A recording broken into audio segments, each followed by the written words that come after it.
Have you ever been on the receiving end of an apology that didn't feel genuine? Your hunch may have been confirmed when the apologizer's behavior never changed. So, what can you do in such situations to move forward in a productive way? It may feel nicest in the moment to accept the apology and move on. However, if you're willing to share your perspective, it could motivate the other person to change their behavior. Naming the outcome is one approach that you can take. Sharing a negative outcome may be the jolt that person needs to commit to change. For example, you might say thank you for the apology, then add something like, "Your behavior damaged the trust I have in you." You don't necessarily need to add anything more than that. Let them sit with the thought and determine whether or not they want to be trusted. Another approach that may be overlooked in the moment because of anger or frustration is to graciously accept an apology.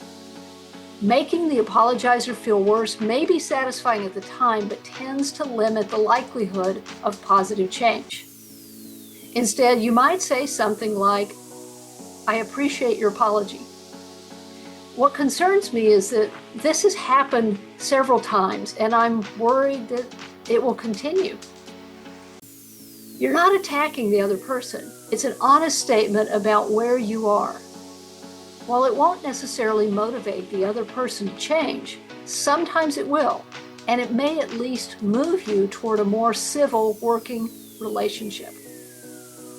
If you're the manager of the affected person or the person who needs to apologize, you may have an opportunity as well to support both the offended and the apologizer who wants to change.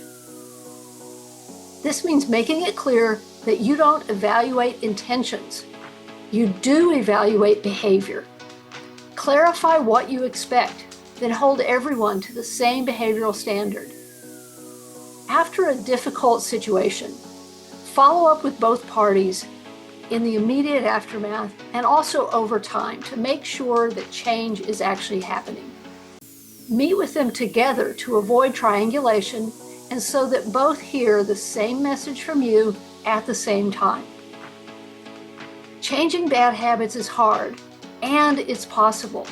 Keep these tips in mind, and you may be just the nudge someone needs to become a more trusted and pleasant colleague. Good luck on your leadership journey.